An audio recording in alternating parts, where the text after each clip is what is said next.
नमस्कार, स्वागत है LNMU नोट्स में। तो इस वीडियो में हम लोग देखने वाले हैं कि सरफेस इंटीग्रल क्या होता है। ठीक है, पिछले वीडियो में हम लोगों ने देखा था कि लाइन इंटीग्रल क्या होता है। ठीक है, लाइन इंटीग्रल, सरफेस इंटीग्रल और वॉल्यूम इंटीग्रल, ये तीनों टॉपिक हम लोगों को इसलिए ज़रूरी है ताकि हम लोग जो है वो जो आगे डिराइवेशन करने वाले हैं, Gauss divergence theorem, Stokes theorem वगैरह, उसमें हम लोगों को ये हेल्प करेगा ताकि वहाँ जो हम लोग डिराइवेशन करेंगे वो समझ में आए। ठीक है, तो छोटा छोटा टॉपिक है जिसमें लाइन इंटीग्रल हम लोगों ने कर लिया है। ठीक है, अब करेंगे सरफेस इंटीग्रल, इसके बाद वॉल्यूम इंटीग्रल। ठीक है, तो सरफेस इंटीग्रल को समझने से पहले, जो आगे नोट्स की तरफ बढ़ने से पहले, सबसे पहले छोटा सा चीज़ समझ लेते हैं। मान लीजिए एक सीधा सा क्या है, एक पेपर है। ठीक है, जिसका एरिया क्या है, एस है। ठीक है, जिसका एरिया क्या है, एस है। ठीक है, और इसका जो नॉर्मल, इसका जो डायरेक्शन है वो क्या है, इस पेपर के नॉर्मल पे है। ठीक है, इस पेपर के नॉर्मल पे है, मतलब कि परपेंडिकुलर है। और जो ये जो वेक्टर फील्ड में है, ये जिस वेक्टर फील्ड में है उसका डायरेक्शन भी इसी तरफ है। ठीक है, उसका डायरेक्शन भी इसी के डायरेक्शन में है। ठीक है, तो इस केस में जो हम लोग सरफेस इंटीग्रल बोलेंगे वो सरफेस इंटीग्रल लिखेंगे ए इंटू एस। ठीक है, ए, ठीक है, इस ए वेक्टर फील्ड के परपेंडिकुलर जो एरिया है इसके साथ मल्टीप्लाई करेंगे तो ये हमारे पास सरफेस इंटीग्रल आएगा। ठीक है, तो ये हो गया जब पेपर सीधा था। ठीक है, अब मान लीजिए कि इस पेपर को हम लोग क्या करते हैं, थोड़ा सा क्या करते हैं, टेढ़ा करते हैं। ठीक है, मतलब पेपर को हम लोग क्या करते हैं, थोड़ा सा टेढ़ा करते हैं। ठीक है, तो अब क्या होगा, देखिए ये जो परपेंडिकुलर वाला डायरेक्शन था इस एरिया का। ठीक है, इस एरिया का जो डायरेक्शन था परपेंडिकुलर वाला, वो परपेंडिकुलर इस पेपर के साथ, ये पेपर थोड़ा सा ऐसे टेढ़ा हो गया, तो इसका जो ये डायरेक्शन था वो भी थोड़ा सा ऐसे टेढ़ा हो जाएगा। ठीक है, लेकिन इसका जो ये डायरेक्शन है, जो ये वेक्टर का डायरेक्शन है, वेक्टर का डायरेक्शन तो इसी तरफ है। ठीक है, वेक्टर का डायरेक्शन तो इसी तरफ है, वेक्टर का डायरेक्शन में कोई चेंज नहीं आया है। बस ये जो एरिया था, इस एरिया का डायरेक्शन को हम लोग ऐसे चेंज किए हैं। ठीक है, और इसके बीच में तो क्या है, तो कोई भी एक एंगल बनेगा, थीटा एंगल ले लेते हैं। ठीक है, कोई भी एक एंगल बनेगा, थीटा एंगल ले लेते हैं। ठीक है, तो इस केस में देखिए यहाँ जो पेपर सीधा था। ठीक है, तो इस केस में क्या था, हम लोग लिख रहे थे ए एस। ठीक है, मतलब कि जो सरफेस इंटीग्रल लिख रहे थे वो ए एस लिख रहे थे। ठीक है, और अब इस केस में लिखेंगे सरफेस इंटीग्रल, क्या लिखेंगे, ए एस कॉस थीटा। ठीक है, देखिए जब ए वेक्टर के साथ एस परपेंडिकुलर था, एस एरिया परपेंडिकुलर था, तो हम लोग इस डायरेक्ट परपेंडिकुलर वाला को इसमें मल्टीप्लाई कर दिए और इसी को हम लोगों ने क्या बोला, सरफेस इंटीग्रल। ठीक है, और अब जो है जब ये किसी एंगल पे टिल्ट है। ठीक है, जब ये किसी एंगल पे टिल्ट है तो इस एंगल के साथ हम लोग कर रहे हैं। ठीक है, तो इस एंगल के साथ, ये थीटा कोई भी एंगल हो सकता है। ठीक है, ये थीटा कोई भी एंगल हो सकता है। ठीक है, उस केस में ये ए एस कॉस थीटा लिखा रहा है, किसके लिए, सरफेस इंटीग्रल के लिए। ठीक है, सरफेस इंटीग्रल के लिए उस केस में क्या कर रहा है, ए कॉस थीटा लिखा रहा है। ठीक है, और अब देखिए ए एस कॉस थीटा। ठीक है, ए एस कॉस थीटा लिखा हमने, तो ए एस कॉस थीटा को हम लोग ए डॉट एस भी लिख सकते हैं। ठीक है, ए डॉट एस भी लिख सकते हैं, क्यों, क्योंकि ये ए डॉट बी अगर इसको मान लिया जाए। ठीक है, तो जब दो वेक्टर का डॉट प्रोडक्ट होगा तो क्या होगा, पहला वेक्टर का मैग्नीट्यूड, उसके बाद दूसरे वेक्टर का मैग्नीट्यूड और कॉस थीटा। ठीक है, तो ये मान लिया हम लोगों ने, क्या है, ए डॉट एस आ गया। ठीक है, ये ए डॉट एस आ गया जब ये क्या था, किसी भी एंगल पे टिल्ट था। ठीक है, और वेक्टर का डायरेक्शन ऐसे था और उसका एरिया का डायरेक्शन क्या है, उसके परपेंडिकुलर नहीं था। ठीक है, तो अब मान लीजिए कि ये जो पेपर है, ठीक है, ये जो पेपर था, इस पेपर को हम लोगों ने टुकड़ा किया। ठीक है, इस पेपर को हम लोगों ने टुकड़ा किया। ठीक है, तो इस पेपर का जो हम लोगों ने टुकड़ा किया, तो ये क्या था, ये पूरे पेपर के लिए था ए एस कॉस थीटा। ठीक है, ए एस कॉस थीटा था। ठीक है, तो ये जितना टुकड़ा होगा, ठीक है, ये जितना टुकड़ा होगा, मान लीजिए इसमें 10 टुकड़ा हो गया। ठीक है, इस पेपर का 10 टुकड़ा हुआ, मतलब कि हम लोगों ने फाड़ा नहीं है, बस इसको क्या किया है, मोड़ के, मतलब फोल्ड करके इसको क्या किया है, 10 टुकड़े में डिवाइड किया। ठीक है, तो 10 टुकड़े में जब हम लोगों ने डिवाइड किया तो बस वैसा ही सेम जो लाइन इंटीग्रल किया था वैसा ही सेम क्या है, पहले इसके लिए निकालेंगे। ठीक है, पहले एक के लिए निकालेंगे, एक के लिए ये हुआ, फिर दो के लिए निकालेंगे तो प्लस फिर से ये ए कॉस थीटा होगा, तीन के लिए निकालेंगे तो तीन तीन बार प्लस होगा। ठीक है, ऐसे करते करते जितना भी वो होगा, जितना भी टुकड़ा होगा उतने के लिए निकालेंगे। ठीक है, तो हम लोगों ने क्या कहा था, जब किसी चीज़ को क्या करते हैं हम लोग, इतना टुकड़ा कर देते हैं कि उसका गिनती नहीं कर सकते हैं, मतलब कि बहुत सारा छोटा छोटा टुकड़ा में अगर भाग कर दिया जाए तो उस समय हम लोग जब समेशन इस्तेमाल करते हैं उसको हम लोग क्या बोलते हैं, इंटीग्रल। ठीक है, उसको हम लोग क्या बोलेंगे, इंटीग्रल। तो इसी केस में इंटीग्रल लगा के उसके साथ एस करेंगे तो इसका मतलब ये है सरफेस इंटीग्रल। ठीक है, उसी केस में जब हम इंटीग्रेशन करेंगे और इंटीग्रेशन करने के बाद इसके नीचे अगर हम लोग एस लगाते हैं, ठीक है, तो यही होता है सरफेस इंटीग्रल। और जो वैल्यू है हमारे पास ए एस कॉस थीटा वो ऐसे ही रहेगा। ठीक है, या फिर इसको हम लोग ऐसे लिख सकते हैं क्या, कि ये एस हो रहेगा और ये ए डॉट एस। ठीक है, तो ये हो गया क्या, ये एस एक क्या है, बड़ा सा एरिया है। ठीक है, ये एस एक बड़ा सा एरिया है। ठीक है, उसके लिए अगर कोई छोटा सा एरिया लिया जाए, ठीक है, एस को हम लोग डी एस से रिप्लेस करें। ठीक है, एस को हम लोग डी एस से बदल दें, छोटा सा एरिया से। एस बड़ा सा एरिया है तो डी एस उसके छोटा सा एरिया, मतलब उसका भी एक छोटा भाग हो गया। ठीक है, तो एस बड़ा सा एरिया है तो डी एस उसके छोटा सा भाग। ठीक है, तो इस जो इंटीग्रल है उस इंटीग्रल को हम लोग अब लिख सकते हैं ए डॉट डी एस। ठीक है, ए डॉट डी एस, और इसके साथ जो है वो इस इंटीग्रेशन साइन के नीचे हम लोग एस लिखेंगे तो ये सरफेस इंटीग्रल हो जाएगा। ठीक है, ये क्या हो जाएगा, सरफेस इंटीग्रल, ऐसे ही लिखा जाएगा। ठीक है, या फिर आप कहीं कहीं देखिएगा डबल इंटीग्रेशन के साथ ए डॉट डी एस लिखा रहेगा। ठीक है, ये ए कोई वेक्टर है। ठीक है, ये ए वेक्टर है बस रिप्रेजेंटेशन के लिए, इसके जगह पे कुछ भी हो सकता है, इलेक्ट्रिक फील्ड वेक्टर हो सकता है, मैग्नेटिक फील्ड वेक्टर हो सकता है। ठीक है, कुछ भी हो सकता है। ठीक है, और ये डी एस एरिया जो है वो डी ए एरिया भी कहीं कहीं लिखा हो सकता है। ठीक है, एस की जगह ए भी लिखा रह सकता है, और ए की जगह वेलोसिटी हो सकता है, इलेक्ट्रिक फील्ड हो सकता है, मैग्नेटिक फील्ड होता है, कुछ भी हो सकता है। ठीक है, तो जब हम लोग ये डबल इंटीग्रेशन लगा देंगे तो इसका मतलब भी ये क्या है, सरफेस इंटीग्रल। ठीक है, इसका मतलब भी क्या है, सरफेस इंटीग्रल। तो या फिर आप क्या कीजिए, सिंगल एरो के साथ ए डॉट डी एस लिखिए। ठीक है, और नीचे एस लगा दीजिए, ये हो गया क्या, सरफेस इंटीग्रल। या फिर आप डबल इंटीग्रेशन लिख के ए डॉट डी एस लिखिए, उसके साथ अगर नीचे एस नहीं भी लगाते हैं फिर भी ये जो है वो सरफेस इंटीग्रल देखा जाएगा, या फिर एस लगा भी देते हैं फिर भी ये जो है वो सरफेस इंटीग्रल के जैसा देखा जाएगा। ठीक है, अब इस डी एस वैक्टर का बात करते हैं। ठीक है, ये जो डी एस वैक्टर है, ठीक है, ये डी एस वैक्टर क्या है, ये एक एलिमेंट है, वैक्टर एलिमेंट है। ठीक है, तो इसका जो डायरेक्शन होगा, ये वेक्टर है तो वेक्टर का कुछ मैग्नीट्यूड और डायरेक्शन होगा, तो कुछ मैग्नीट्यूड और डायरेक्शन होगा। तो अब इस हिसाब से हम लोग देखते हैं कि नोट्स में जो है वो हम लोगों ने कैसे कैसे लिखा है और नोट्स में कैसे कैसे एक्सप्लेन किया है। तो बढ़ते हैं अब नोट्स के तरफ। ठीक है, तो अब देख लेते हैं कि नोट्स में जो हम लोगों ने क्या क्या लिखा है। ठीक है, और नोट्स में कैसे एक्सप्लेन किया है। ठीक है, तो सरफेस इंटीग्रल का सबसे पहले डेफिनेशन देखेंगे। ये सिंपल सा डेफिनेशन है जिसमें आप लोगों ने कुछ भी मतलब क्या हुआ है, डायग्राम वगैरह नहीं बनाया हुआ। ठीक है, तो सिंपल सा डेफिनेशन है जिसमें एस जो है वो एक कोई भी सरफेस है जिसको हम लोगों ने बहुत ही छोटा इनफाइनाइटेसिमल स्मॉल जो है वो एलिमेंट में क्या किया है, डिवाइड किया है। ठीक है, जिसको हम लोगों ने डी एस कहा, डी एस वैक्टर। ठीक है, तो उस केस में जो है वो सरफेस इंटीग्रल हम लोग ऐसे लिख सकते हैं। ठीक है, उस केस में जो है वो सरफेस इंटीग्रल ऐसे लिख सकते हैं जैसे कि हम लोगों ने अभी बताया कि एस कोई एरिया है। ठीक है, और उस एरिया का छोटा भाग क्या है, डी एस है। ठीक है, तो उस केस में सरफेस इंटीग्रल ऐसे लिख सकते हैं। ए जो क्या है वो एक कोई वेक्टर है। ठीक है, कोई भी वेक्टर फील्ड हो सकता है। ठीक है, कंटिन्यूस वेक्टर फंक्शन होगा। ठीक है, कंटिन्यूस पॉइंट फंक्शन। ठीक है, तो सिंपल सा एक डिफिनेशन है बिना डायग्राम वगैरह का।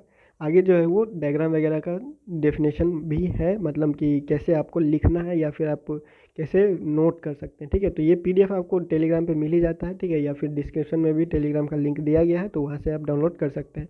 तो फिलहाल देख लेते हैं कि ये एक्सप्लेनेशन कैसे किया गया है। ठीक है, तो सरफेस इंटीग्रल जो है वो स्केलर के साथ एसोसिएटेड होता है और वेक्टर फील्ड के साथ भी एसोसिएटेड होता है। ठीक है, सरफेस इंटीग्रल जो है वो स्केलर के साथ और वेक्टर के साथ दोनों के साथ एसोसिएटेड होता है।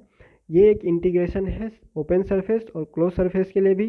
ठीक है, ये एक वेक्टर का इंटीग्रेशन है ओपन और क्लोज सरफेस दोनों के लिए। ठीक है, अब ये ओपन सरफेस और क्लोज सरफेस क्या होता है। ठीक है, ओपन सरफेस और क्लोज सरफेस क्या होता है, तो ओपन सरफेस का एग्जांपल जैसे हम लोगों ने देखा एक पेपर। ठीक है, एक पेपर जो कोई भी वॉल्यूम एनक्लोज नहीं करता, जो बस प्लेन है। जैसे ये क्या हो गया, ये क्या एक जैसे ये प्लेन पेपर हो गया। ठीक है, एक प्लेन पेपर हो गया, या फिर एक सर्कल को मान लीजिए। ठीक है, सर्कल मतलब सिर्फ ये सर्कल। ठीक है, इसके अंदर कोई वॉल्यूम नहीं होगा, इसके अंदर कुछ है नहीं भरा हुआ, बस इसके साथ ये जो है ऊपर वाला जो आपको दिख रहा है बस ये लाइन है। ठीक है, तो सर्कल हो सकता है ओपन, और ये भी ओपन हो सकता है। ये क्या है, सिंगल शीट ऑफ पेपर या पेपर का कोई शीट, ऐसा चीज़ जो है वो बंद नहीं है। ठीक है, जो कहीं से भी खुला हुआ है। मान लीजिए कि ये जैसे कोई एक चीज़ है, ठीक है, ये चीज़ फिलहाल ये बंद है, ठीक है, फिलहाल ये बंद है। अगर हम इसको यहाँ से काट के हटा देते हैं तो ये चीज़ क्या हो जाएगा, यहाँ से खुला हो जाएगा, ठीक है। तो ये अब ओपन सरफेस हो गया, ठीक है। तो कोई भी चीज़ बंद है, बंद में लेकिन फिर ये सर्कल को ही नहीं माना जाएगा क्लोज, ठीक है। तो क्लोज सरफेस क्या होता है, देखिए क्लोज सरफेस क्या है, यहाँ पे लिखा गया है any surface that enclose some volume is close surface, ठीक है। जैसे कि स्फेयर हो गया, क्यूब हो गया, एक्सेट्रा, ठीक है। तो स्फेयर मतलब क्या, जैसे फुटबॉल वगैरह होता है जिसमें कुछ मास वॉल्यूम होता है अंदर एनक्लोज, जो पूरा भरा हुआ होता है, ऐसा चीज़, ठीक है, जो कहीं से भी खाली नहीं है, ठीक है। जैसे एक क्यूब होता है, जैसे एक डब्बा होता है, ठीक है। और फिर ऐसे ही इसी डब्बा को अगर ऊपर से खोल दिया जाए तो ये ओपन सरफेस हो जाएगा, ठीक है। और ये डब्बा बंद है तो क्लोज सरफेस हो गया, ठीक है। तो सिंपल है, ओपन और क्लोज सरफेस क्या होता है आपको पता चल गया, ठीक है। तो अब रिप्रेजेंटेशन कैसे करते हैं सरफेस इंटीग्रल के लिए, ठीक है। तो सरफेस इंटीग्रल ओपन सरफेस के लिए, ठीक है, ओपन सरफेस के लिए हम लोग ऐसे लिख सकते हैं या फिर ऐसे लिख सकते हैं या फिर ऐसे लिख सकते हैं, ठीक है। और मोस्टली वाइडली जो हम लोग यूज़ करते हैं या फिर अभी जो यूज़ करेंगे हम लोग आगे, वो इस चीज़ को यूज़ करेंगे, ठीक है। ये वाला चीज़ जो है वो हम लोगों ने लाइन इंटीग्रल वाला वीडियो में बताया था, ये चीज़ हम लोग ज़्यादा यूज़ करेंगे, ठीक है। तो ये ओपन सरफेस के लिए होगा। देख लीजिए ओपन सरफेस में हम लोग बताया हुआ था लाइन इंटीग्रल में भी, close line integral close curve के लिए और ओपन कर्व के लिए। तो सेम उसी तरह है कि जो ओपन सरफेस के लिए जो सरफेस इंटीग्रल लिखा जाएगा वो बस ए डॉट डी एस इंटीग्रल के साइन के नीचे एस लिखा रहेगा, ठीक है, ये सिंपल सा है। उसके बाद जब क्लोज सरफेस के लिए लिखा जाएगा तो इस इंटीग्रल को हम लोग क्या करेंगे, इसमें एक सर्कल लगा देंगे, ठीक है, इंटीग्रल में एक सर्कल लगा देंगे, बाकी ए डॉट डी एस और इसके नीचे एस ऐसे ही रहेगा, सेम रहेगा, ये चीज़ सब सेम रहेगा। बस ये कि यहाँ पे क्या आ रहा है, एक सर्कल आ रहा है, ठीक है। ये सर्कल बीच में लगा देंगे इंटीग्रेशन में, ये क्लोज के लिए हो गया, ठीक है। क्लोज सरफेस या क्लोज लाइन इंटीग्रल ऐसे बोल सकते हैं, ठीक है, या क्लोज सरफेस इंटीग्रल है ये, ठीक है, लाइन इंटीग्रल नहीं, लाइन इंटीग्रल पिछले वीडियो में था, ठीक है। तो अब देख लेते हैं डीएस माथुर के हिसाब से, जो बुक आप लोगों को पीडीएफ प्रोवाइड किया गया है उसके हिसाब से उसमें कैसे लिखा गया, ठीक है। तो एग्जैक्ट लाइन नहीं लिया गया, मतलब कुछ कुछ चीज़ छोड़ के लिया गया है और कुछ कुछ चीज़ ऐड भी किया गया है, ठीक है। तो सरफेस इंटीग्रल बस मान लीजिए कि देखिए कोई भी एक स्पेस मान लीजिए, ठीक है, कोई भी स्पेस मान लीजिए, कोई एक कोऑर्डिनेट सिस्टम, ठीक है, कोई एक कोऑर्डिनेट सिस्टम है ये, ठीक है। तो इस कोऑर्डिनेट सिस्टम में कोई एक क्या बोलते हैं सरफेस है, ठीक है, कोई एक सरफेस है, ठीक है। इस सरफेस को हम लोग क्या करते हैं, ये कोई एक सरफेस है, इस सरफेस को क्या करते हैं हम लोग, टुकड़ा करना शुरू करते हैं, ठीक है, बस टुकड़ों में डिवाइड करते हैं और इतने टुकड़ों में डिवाइड करते हैं कि इसको गिनना मुश्किल हो जाता है, ठीक है। इतने टुकड़ों में डिवाइड करते हैं कि ये जो टुकड़ा डिवाइड हुआ है इसको गिनती करना मुश्किल हो जाता है, ठीक है। तो इसमें से क्या करेंगे, हम एक छोटा सा टुकड़ा लेंगे, ठीक है, इसमें से एक जितना टुकड़ा किया हुआ है उस टुकड़ा का बस एक भाग लेंगे, ठीक है। तो कोई एक भाग हम लोगों ने यहाँ ले लिया, ठीक है, कोई एक भाग हम लोगों ने ले लिया, ठीक है। और वेक्टर फील्ड का डायरेक्शन हम लोगों ने क्या लिया, इस डायरेक्शन में, ठीक है, वेक्टर फील्ड का डायरेक्शन क्या लिया, इस डायरेक्शन में, ठीक है। और ये इस सरफेस का एक छोटा सा टुकड़ा है, ये वाला जो है, ठीक है। अब ये वाला जो है, ये वाला एक वेक्टर का जो है वो छोटा सा टुकड़ा है, ठीक है। तो इसी टुकड़ा को अगर हम लोग अभी यहाँ बड़ा करके देखते हैं, ठीक है, इसी टुकड़ा को हम लोग बड़ा करेंगे, ठीक है। तो इस वेक्टर में, इस वेक्टर का ये जो टुकड़ा है, ठीक है, इस टुकड़ा को हम लोगों ने क्या किया, ds कहा, ठीक है, इस टुकड़ा को हम लोगों ने क्या कहा, ds कहा, ठीक है। ये सरफेस s है, ठीक है, ये सरफेस s है अगर, तो इसके टुकड़े को हम लोग क्या बोलेंगे, ds बोलेंगे, ठीक है। ये सरफेस s है तो इस सरफेस के किसी एक टुकड़ा को हम लोग ds बोलेंगे। और ऐसा ऐसा ds, बहुत सारा ds है, ठीक है, ऐसा ऐसा बहुत सारा ds है इसके पास, ठीक है, तभी ये जाके बहुत सारा ds से एक s सरफेस बना हुआ है, ठीक है, सिंपल। उसके बाद हम लोग क्या करते हैं, ये जो ds वेक्टर है, ठीक है, ये जो ds वेक्टर है, इस वेक्टर इसका जो एलिमेंट है, ठीक है, इसका जो एलिमेंट है वेक्टर एलिमेंट, ठीक है, इसका जो वेक्टर एलिमेंट है वो हम लोग लेंगे क्या, इसका जो डायरेक्शन होगा इस ds एरिया का वो क्या होगा, इसके नॉर्मल होगा, ठीक है। तो मान लीजिए इसका नॉर्मल ऐसा है, ठीक है, इसका नॉर्मल ऐसा है, ठीक है, और वेक्टर का डायरेक्शन किस तरफ है, इस तरफ है, ठीक है, इस वेक्टर का डायरेक्शन किस तरफ है, इस तरफ है, ठीक है। तो इसके बीच का कोई एंगल बनेगा, ठीक है, इसके बीच का क्या होगा, कोई भी एंगल बनेगा, ठीक है। तो ये वेक्टर ए है, ठीक है, ये वेक्टर ए है इस डायरेक्शन में, ठीक है, और ये ds वेक्टर है, ठीक है, ये ds वेक्टर है इस डायरेक्शन में, ठीक है। तो अब जो a डॉट ds होगा, ठीक है, a डॉट ds होगा वही कहलाएगा क्या, जो इंटीग्रेशन होगा a डॉट ds वही क्या कहलाएगा, सरफेस इंटीग्रल कहलाएगा, ठीक है। तो इसी तरह जो है यहाँ पे वही चीज़ लिखा गया है, वही चीज़ लिखा गया है कि कोई सरफेस है एक, स्पेस में कोई सरफेस है, कोऑर्डिनेट सिस्टम कोई भी ले लीजिए, ठीक है। तो उसमें क्या है, ये एक सरफेस है, ठीक है। उस सरफेस पे एक ये क्या है, पी जो है वो छोटा सा एक पॉइंट है, ठीक है। और ये जो एरिया लिया गया है वो ds एरिया एक छोटा सा भाग है इस एरिया का, ठीक है। और वेक्टर ए का डायरेक्शन इधर है और उसके नॉर्मल में जो है उसका नॉर्मल डायरेक्शन ये है, तो इसका जो एरिया का जो ds वेक्टर का एरिया एलिमेंट जो होगा वो क्या होगा, इस डायरेक्शन में होगा। तो वेक्टर जो है वो ds वेक्टर जो है वो इस डायरेक्शन में है, ठीक है। ds वेक्टर इस डायरेक्शन में है, ठीक है।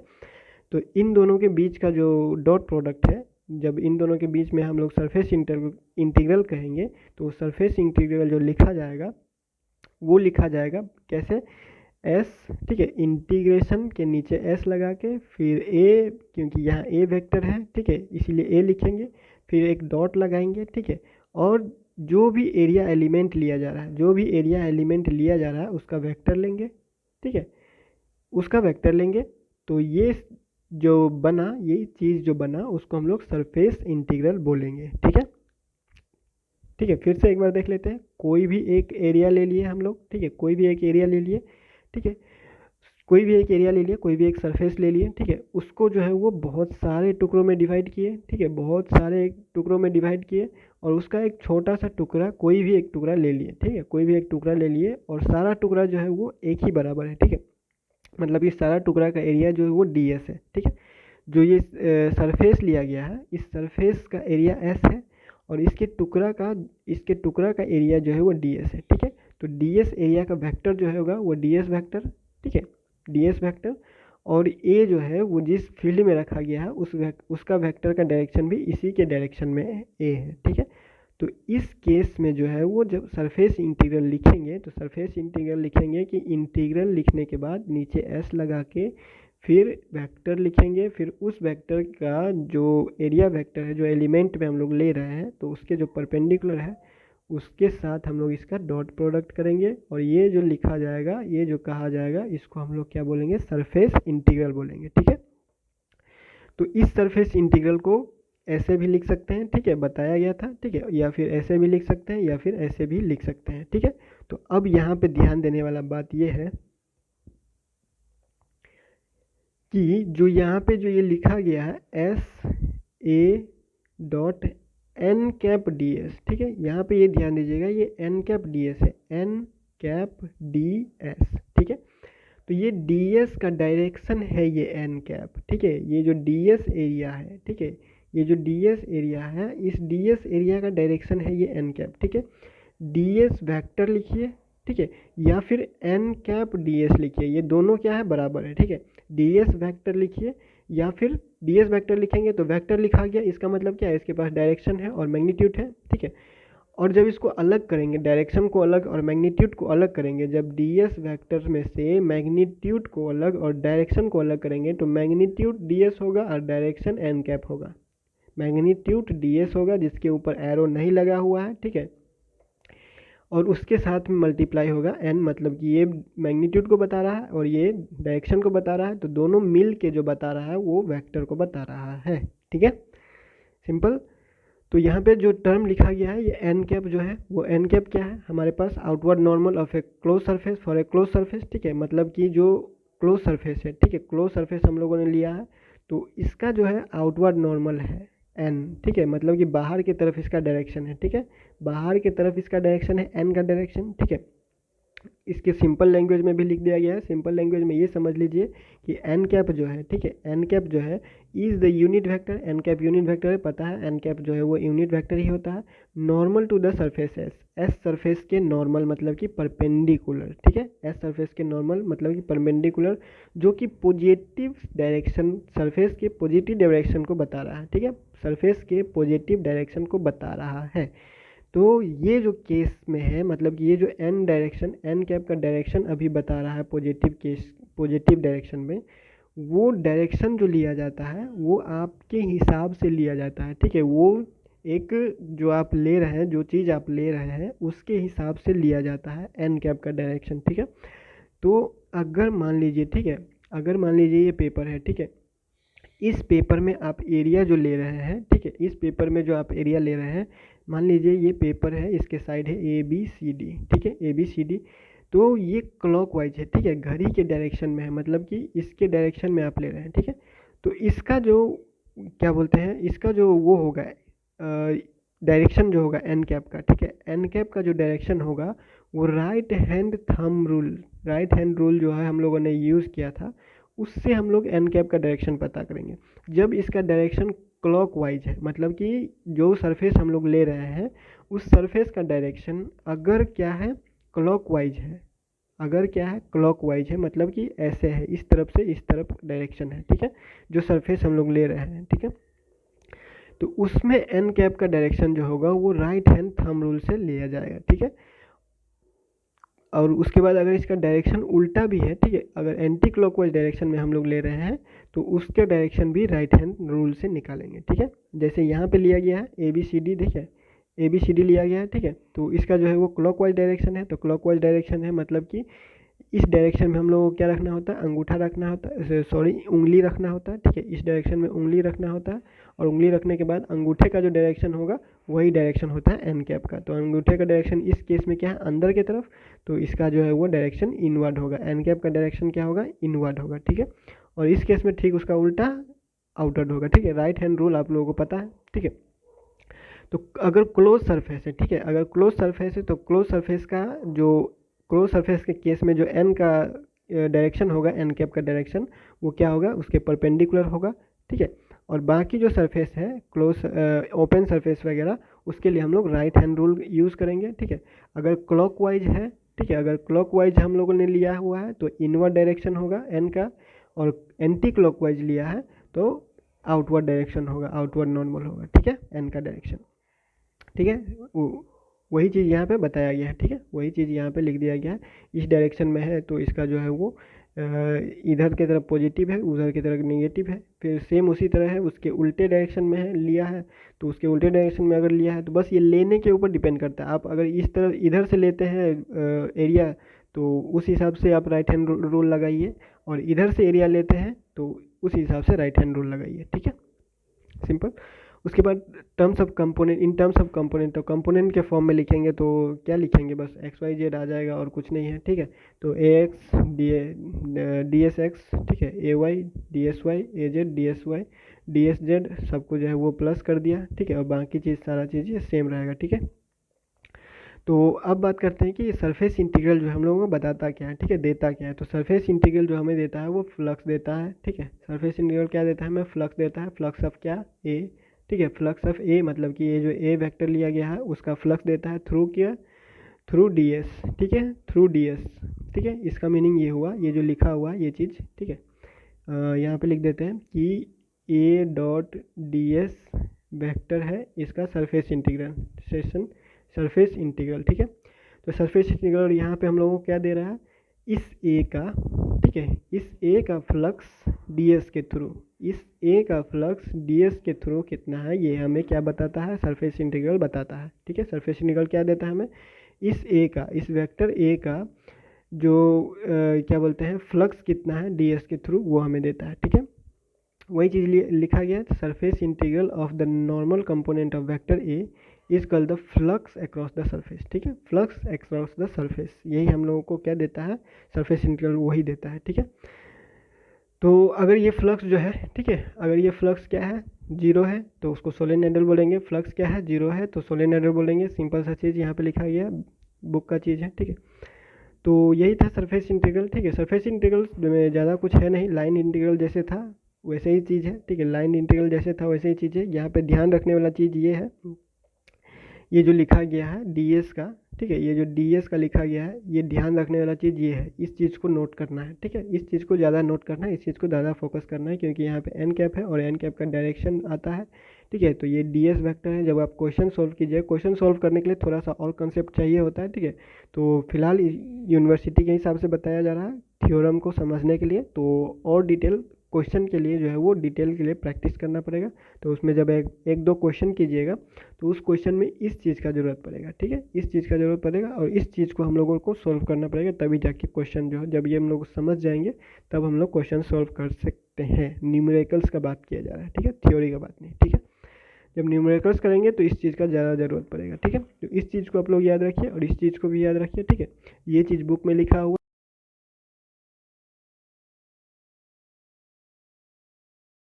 आप ऐसे भी लिख सकते हैं, ठीक है, या फिर ऐसे भी लिख सकते हैं, ठीक है। बस आपको याद रखना है कि ये डी एस जो वेक्टर है, उस डी एस वेक्टर का डी एस जो है वो क्या है, मैग्नीट्यूड है, और ये जो इसका डायरेक्शन जो होगा वो एन कैप होगा, ठीक है। तो फिलहाल इस वीडियो को यहीं पे एंड करते हैं और नेक्स्ट वीडियो में वॉल्यूम इंटीग्रल देखेंगे कि वॉल्यूम इंटीग्रल क्या है। छोटा सा टॉपिक है, इससे भी छोटा है वॉल्यूम इंटीग्रल, ठीक है।